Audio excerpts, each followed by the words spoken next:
Salut la compagnie, mais quel match de l'équipe de France.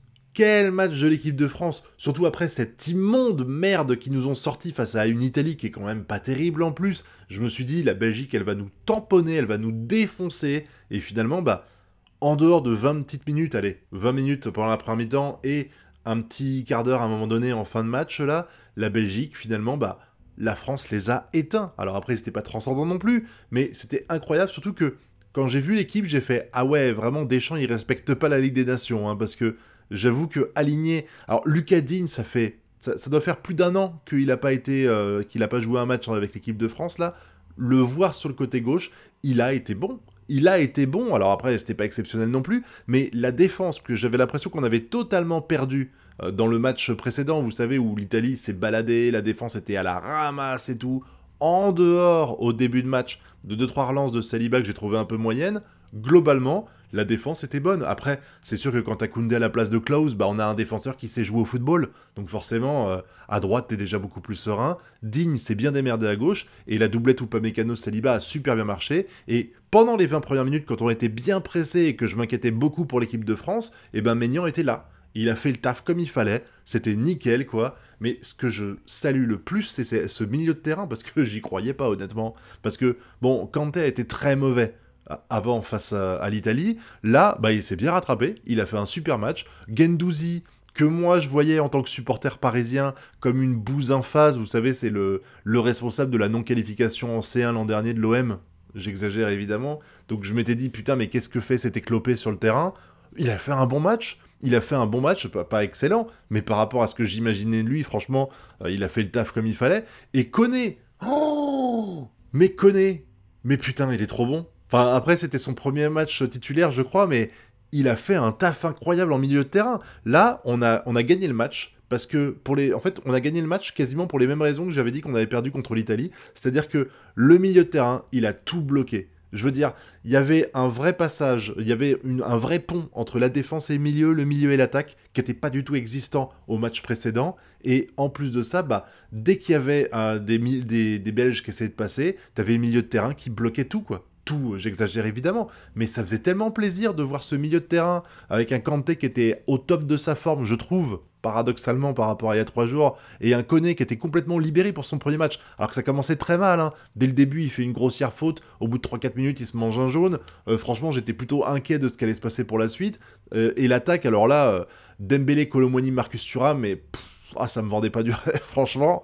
Et finalement, Dembélé a réussi à se créer pas mal d'occasions, il a fait il s'est créé une belle opportunité en deuxième mi-temps, qui a ouvert la voie pour que Kolo Muani qui marque dans un but vide. Je vais pas le féliciter pour l'avoir mis ce but, parce que putain, c'était une honte s'il l'aurait pas mis, mais il l'a mis. Hein, c'est déjà bien, voilà, pour la confiance que Kolo, il prend quand même tarif depuis quelques temps, de manière justifiée, soyons clairs, et là, entre le match qu'il a fait à Paris et ce match-là, ça va peut-être lui remettre la confiance, hein. Comme ça a été le cas pour Dembélé, vous savez, à Paris, il a passé des mois et des mois de disette, et puis après le match contre le Barça, il a été libéré. Peut-être que Kolo Muani, ça va lui arriver, et c'est ce que je lui souhaite, et ce que je nous souhaite aussi en tant que supporter parisien et de l'équipe de France, parce que vraiment, il faut un meilleur Kolo Muani, et Marcus Thuram, que j'ai pas trop vu, sincèrement, sur le terrain. Mais vraiment, c'était une équipe qui était plaisante, où t'avais l'impression, en fait, que les rouages fonctionnaient, c'était assez incroyable. Et même si, comme j'ai dit, pendant les 20 premières minutes, je m'inquiétais beaucoup, il y a eu vraiment un moment donné où l'équipe de France s'est complètement relâchée. Peut-être qu'après 20 minutes de pressing, ils se sont dit, bon, on va jouer comme on peut, tant pis, et que ça les a libérés, mais en tout cas, là, c'était incroyable de les voir jouer, c'était vraiment un plaisir. Je vous dis surtout que on avait mis la barre très bas après le match France-Italie, donc forcément, là, sans dire que c'était le match le meilleur de leur vie, ça faisait plaisir de retrouver une équipe de France qui était combative, qui était forte et tout ça. Et il y a eu ce moment, surtout que, comme j'ai dit, pardon, mais on voit la profondeur de banc. Je veux dire, Digne à gauche, ça s'est bien passé. Guendouzi, Koni, ils ont fait le taf qu'il fallait. Et puis Dembélé, Kolo Muani est plus titulaire en équipe de France, mais il a fait le taf aussi. Et quand à la 65e minute à peu près, t'as les remplacements qui arrivent, que tu fais rentrer. Alors, si je dis pas de bêtises, il y en a pas mal qui sont rentrés d'un coup. 60e minute, pardon. Il y a eu, comment il s'appelle? T'as eu Mbappé, t'as eu Barcola. Après, un peu plus tard, t'as eu Griezmann et tout ça. Griezmann qui il s'est bien démerdé, c'était pas transcendant ce qu'il a fait, mais tu sens qu'il était un peu plus libéré, je sais pas pourquoi. Mais Barcola, Mbappé, j'attendais vraiment leur entrée, parce que je me suis dit, le match d'avant, ou même d'autres matchs avant, J'avais dit que les rentrées des remplaçants avaient pas du tout été décisives. Là, je voulais voir si, en changeant, en mettant les remplaçants titulaires et en mettant les titulaires remplaçants, ça allait changer quelque chose. Et finalement, bah, bon, à part en fin de match où on se fait un peu dominer, mais c'est normal, la Belgique, elle tente, elle essaye et tout ça. Surtout qu'il y a 2-0, donc on est plutôt serein à ce moment-là. Mais l'entrée de Barcola et de Mbappé, ben, en fait, Barcola, il a tenté des choses. C'était cool de le voir tenter. Il y a eu quelques petits moments où il y a eu de la complicité avec Mbappé. Mais je sais pas, est-ce que c'est moi qui me fais des idées? Vous me le direz en commentaire, mais j'ai l'impression que l'entente, elle est un peu morte entre les deux. C'est-à-dire qu'il y avait effectivement quelques passes de Barcola à Mbappé. Il y avait très peu de passes de Mbappé à Barcola, j'ai trouvé. Peut-être, est-ce que c'est à cause de son interview avant? J'en sais rien du tout. Vous savez, où il a parlé de Barcola. Pas en mal en plus, mais on pouvait l'interpréter mal sur certains aspects, j'avoue. Mais Mbappé, il a pas pesé. Alors, ça va être oublié, parce qu'il a fait 2 actions dangereuses, il a fait 2 percées dans la défense, c'était super, mais putain, ça dure 25 minutes un match, et en dehors de ça, je me suis fait chier. Comme on gagnait 2-0, je me suis dit, je vais me focus sur Mbappé. Pour voir, en fait, s'il fait des courses sans le ballon, quand l'adversaire a la balle, surtout, parce que quand nous, on a la balle, il fait des courses pour essayer de faire des ouvertures, mais j'ai voulu un petit peu observer Mbappé, pour voir ce qu'il faisait sur le terrain quand la France avait pas le ballon. Oh, mais c'est d'un triste. Alors, on dit qu'il faut pas taper sur l'ambulance, mais putain, mais tu rentres à la 60e minute de jeu, 67e minute de jeu. Il y a 1 heure de jeu dans les jambes pour tous les défenseurs face à toi.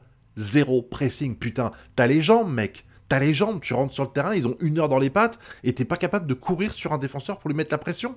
Alors ouais, on gagne 2-0, on est d'accord. Mais merde, fais quelque chose pour récupérer le ballon. Il y a 3 jours, Barcola, il a mis un pressing sur un joueur italien, et il a fini par marquer grâce à ça. Ça t'inspire pas, ce genre de choses? Je sais pas. Putain, on dirait qu'il a 35 ans, Mbappé, quand il fait ça. C'est incroyable. Franchement, c'est d'une tristesse. Et pareil, à un moment donné, moi, ça m'a marqué, vous savez, il y a une action que Barcola fait sur la gauche, il y a 3 défenseurs belges qui le bloquent. Et t'as Mbappé qui est au moment, sur la trajectoire, en fait, il y a les 3 Belges qui empêchent le ballon de passer sur Mbappé, et il n'y a pas un moment donné où Mbappé se dit « Je vais bouger sur le côté pour donner l'opportunité à Barcola de me faire une passe. » Putain, t'as pas... On serait à la 75e minute et t'aurais joué tout le match, je veux bien, mais merde. Enfin, j'ai l'impression qu'il fait pas d'effort, en fait. Vraiment, il y a pas d'autre mot. Il n'y a pas d'effort. Alors, on m'explique, ouais, il a un problème psychologique en ce moment. J'ai vu, il y a beaucoup de joueurs de l'équipe de France, Lizarazu, Dugarry et tout ça, qui sont exprimés à propos de Mbappé, et qu'on dit qu'il doit y avoir un problème plus profond, c'est pas que physique et tout ça. Non, mais là, le mental, il suit plus du tout. Il suit plus du tout, là, franchement. Il est à la ramasse. Il est à la ramasse, je sais pas pourquoi. J'avais vu une interview de Thierry Henry qui disait qu'en fait, à un moment donné, son coach, il le poussait à ne pas jouer uniquement sur sa vitesse, parce que c'était important, en fait, d'améliorer ses points faibles pour qu'ils deviennent ses points forts et qu'il ne se base pas que sur la vitesse, parce qu'à un moment donné, la vitesse manquera au fil des ans. Et en fait, cette interview-là m'a marqué parce que je me dis que c'est le problème de Mbappé. Mbappé, il a une vitesse incroyable, il a une précision de tir qui est globalement, enfin, qui était en tout cas globalement bonne, parce que là, elle l'est plus. Mais il a pas travaillé autre chose, et en fait, tu sens que là, comme il est en baisse de forme, il a pas la vitesse qu'il avait avant, il y a 1 ou 2 ans encore, et du coup, il a plus rien. Alors après, je suis pas en train de dire qu'il a fait un match de merde, mais clairement, tu sens que il est au niveau d'un joueur lambda. Il y a rien. Ce qu'a fait Mbappé, eh ben Barcola l'a déjà fait, Zahir Emery l'a déjà fait, enfin faire des percées, faire des courses comme ça, Dembélé le fait régulièrement, enfin vraiment là c'est triste quoi. C'est triste actuellement ce que je vois de Mbappé, et le problème c'est qu'il n'y a aucun signe d'encouragement de ce qu'on voit. C'est ça qui est le pire, c'est qu'on se dit pas wow, ça va changer, etc., il va se libérer. Là, pour l'instant, c'est vraiment inquiétant, quoi. Bref, je suis un peu parti en sucette, hein. J'ai même pas parlé du but de Dembélé, qui était... Mouah, vraiment, le but de Dembélé, miam miam miam. Franchement, c'était plaisant de voir cette équipe de France jouer contre la Belgique. La Belgique était frustrée, la Belgique a galéré à mort, hein, ça se voyait. À la fin du match, c'était De Bruyne, et il abandonnait. Il était là, il fait vas-y, on laisse tomber et tout. Tu sens que la Belgique, elle va avoir du mal à se remettre de la dernière compétition internationale où t'as plein de joueurs qui ont dit j'arrête là. On avait dit à un moment donné qu'il y avait c'est vrai en plus, hein, je trouve en tout cas, qu'il y avait vraiment une génération dorée en Belgique. Et que finalement, l'apothéose de cette génération, elle aurait pu arriver à la Coupe du Monde dernière. Et finalement, bah, elle n'a pas réussi. Voilà. Et là, ça se sent en fait que l'équipe, elle est en train de... Vraiment, De Bruyne, il est un peu tout seul à bosser par rapport aux autres. C'est très compliqué. C'est très compliqué, vraiment. Mais ça nous a servi à nous, hein. C'est vrai que du coup, ça fait regagner la confiance parce qu'on avait fait 2 défaites consécutives L'équipe de France avait eu 2 défaites consécutives, ce qui n'était pas arrivé depuis un sacré paquet de temps. Et voir cette équipe soudée, et voir ce banc aussi qui a fait plaisir, je vous dis, revoir Kolo Muani en forme, voir Koné qui se libère et tout ça, c'était cool. Bon, je regrette quand même de ne pas avoir vu, je crois que Zahir Emery est blessé de toute façon, donc il aurait pas joué. Mais vraiment, ça fait plaisir de voir des joueurs de 23 ans par là, qui commencent à pousser la porte de l'équipe de France, et qui ont un bon niveau, je veux dire des Barcola, des Koné, non c'est bon signe, c'est très bon signe pour la suite, parce que c'est vrai que il y en a certains qui me faisaient un peu peur au match d'avant, quoi. Olise aussi, bon oui, il a fait une entrée qui était pas très fracassante par rapport, je trouvais qu'il avait été beaucoup plus incisif en première mi-temps face à l'Italie, là Olise il est rentré, mais c'était vraiment en fin de match, quoi, mais je suis content. Je suis content de ce match, ça fait plaisir. Les gens qui voulaient absolument une défaite en pensant que Deschamps allait se faire virer s'il y avait une défaite, vous rêvez tellement, putain. Mais le président de la FFF, là, c'est Danilo, je crois, il a la bite de Deschamps dans la bouche et il en sortira pas, c'est fini. Deschamps, il a un contrat en béton, cherchez pas, il sera là pour la prochaine compétition internationale. Là, ça sert à rien d'espérer une défaite de l'équipe de France, à part vous cracher sur Deschamps dans les réseaux sociaux, vous en ferez rien. Donc autant ne pas souhaiter le malheur de notre équipe de France, hein, franchement c'est débile, voilà. Mais là, il y a eu du rassurant, avec même une attaque qui a été un peu plus décisive que d'habitude et une défense qui est restée imperméable, et ça c'est le plus important parce que vraiment la défense était extrêmement inquiétante face à l'Italie, donc là, rassuré peut-être pas, parce que quand même, on voit que l'équipe de France, c'est un peu compliqué, mais ça fait du bien. On souffle, voilà. On souffle après ce match-là, et on espère que le suivant sera du même acabit que ce qui a été fait ce soir, enfin hier soir. En attendant, je compte sur vous pour me donner votre avis là-dessus dans la zone commentaire, et puis vous connaissez la chanson, le pouce bleu, l'abonnement et le partage. Quant à nous, on se retrouve bientôt pour de prochaines vidéos. Tchuss!